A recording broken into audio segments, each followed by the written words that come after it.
Hey, I am Hannah, a customer insights researcher, and this is survey teardown number 10. We are 10 surveys into the 50 surveys project where I'm tearing down 50 marketing and research surveys in 50 days. So 10 days in, which is huge. We're a fifth of the way in. And today we're going to talk about a survey from Amazon. This is actually another email that my husband got. He is a developer. This is an email for developers who presumably have signed up to build apps on Amazon devices.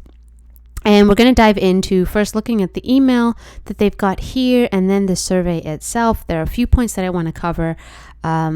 And I want to kind of take a bit of a focus in this particular teardown on lowering survey abandonment, which the flip side of that is increasing survey completion. So more people complete the survey, fewer people are dropping off. This is a bigger problem with market research surveys, which this is. So take a look here. The goal here is to better understand the developing community and industry trends, right? This is exactly what a market research survey is. We're not looking so much at customer experience. This is more about capturing action, what people are doing, what are they using, how are they approaching particular softwares, and process, right? All of that stuff that you can actually capture into a trend. This is likely when we speak market research surveys, we're not so much asking like open-ended, open form questions. We can expect a lot of multiple choice and a lot of kind of options and questions that aren't free form. And really ways that like data can be bucketed and grouped. But right off the bat, I'm sure you've read this already. Can you please take this 10-minute survey? Yikes. This is a huge ask. Now, of course, like when you have a huge sample size that you're working with, which Amazon undoubtedly does, this might not be so much of a barrier. But that doesn't mean, so getting a good sample size doesn't necessarily mean you're getting a representative sample size of what we've talked about before. It also doesn't mean that in the course of the survey, people are sticking through. So there are always opportunities to optimize your survey, get better, more representative data, more accurate data. If people are not enjoying the survey process, they will kind of sort of mentally dip out and they're just trying to finish the survey. So we do want response quality. We want survey completion. We want a good, robust sample size. And often one of the ways that we can get that is with some kind of incentive. By the word incentive, I mean two things. So there's two types of incentives. One is a kind of physical, tangible incentive, right? Like a token or some kind of cash. That works really well. I've done that with clients as well. It might be an immediate, like every single person who participates in the survey will get some kind of gift card or token. The other option is that their name or their email would be entered into a raffle. So they have the opportunity and the potential to win a particular reward. It really depends. Like I've seen and had success with both options. Depends on what the company is, what the company wants to do. The client, in my case, it has whatever their preference is. But you do really benefit from a small token. Nothing that's going to hugely bias, results, but something to sort of push folks and motivate them like, hey, you're helping us out and we're wanting to return the favor and recognize it. The other type of incentive kind of comes in the form of a rationale. So like, why should I take this? Like, where is this data going to show up? So you want to better understand the developer community and industry trends, and then what? What's my feedback going to weigh in on?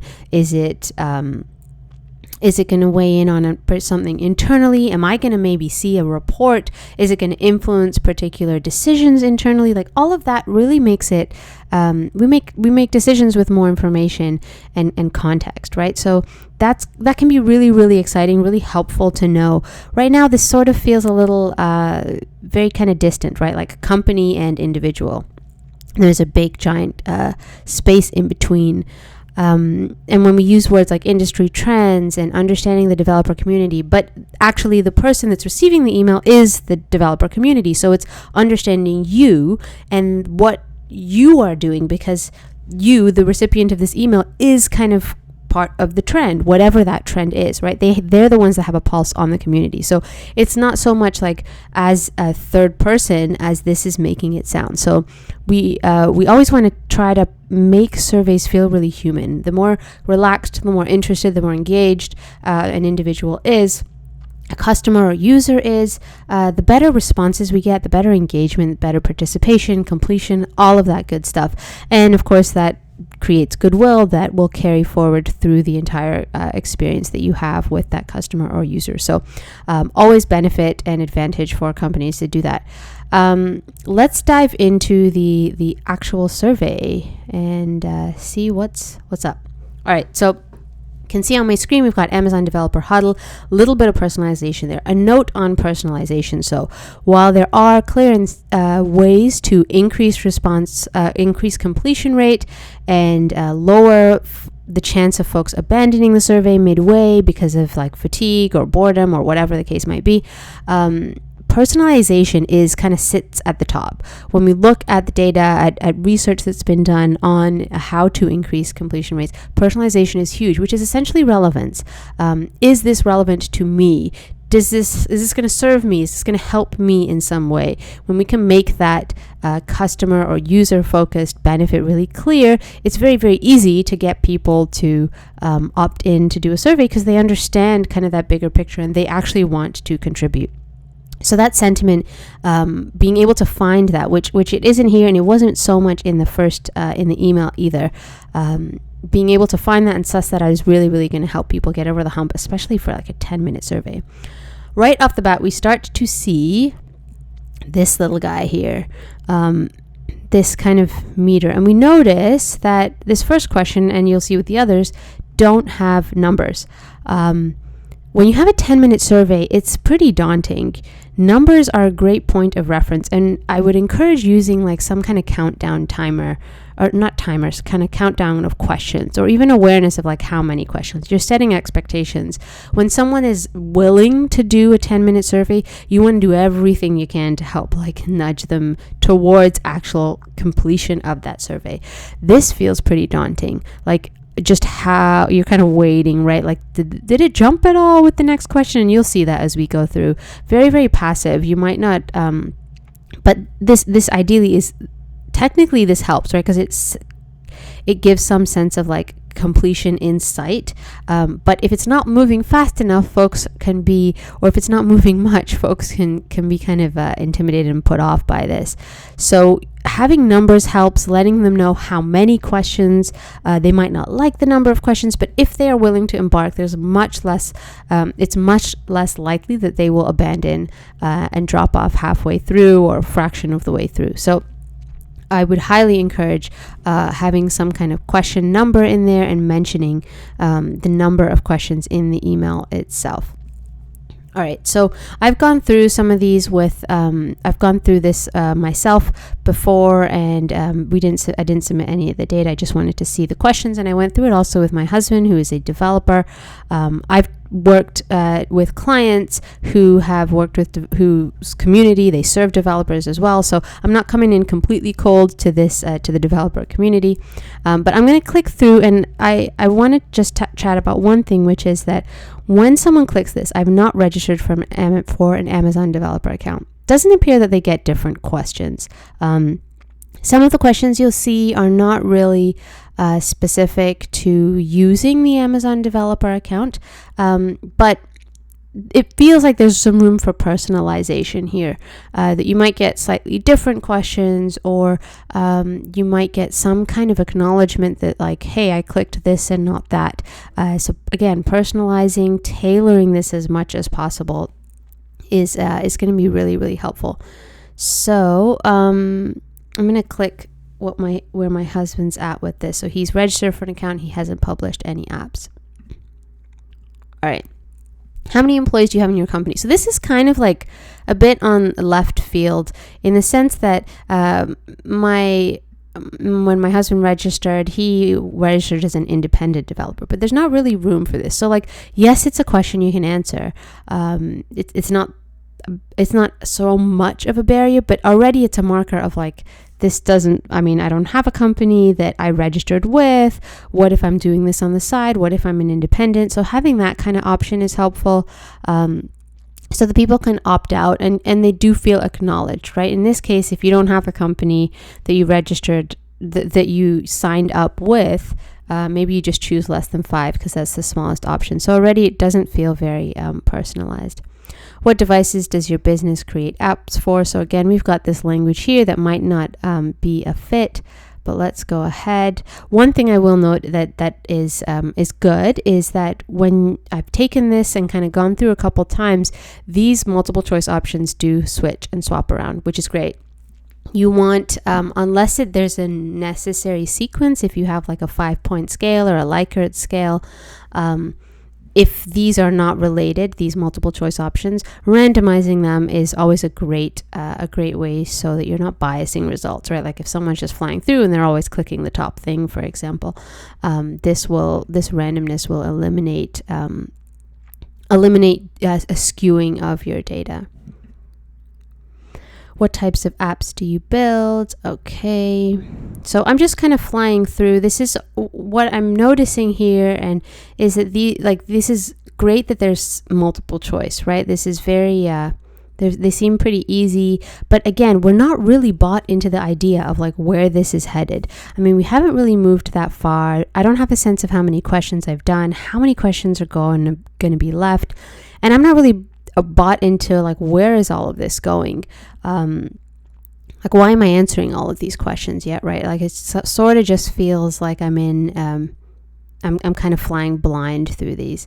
How many apps do you target to more than a single iOS? Let's click this. Okay, so a single team working across. So I'm trying to get to a particular question. All right, so there's a section here. So if you saw in the question before, they asked about native, and now we're asking about like hybrid. And when I spoke to my husband, he talked about how like, oh, that's really interesting because there is some kind of not a debate. I don't know if I'm using the right language here, but some sort of discussion between like native versus hybrid, or that they're sort of different.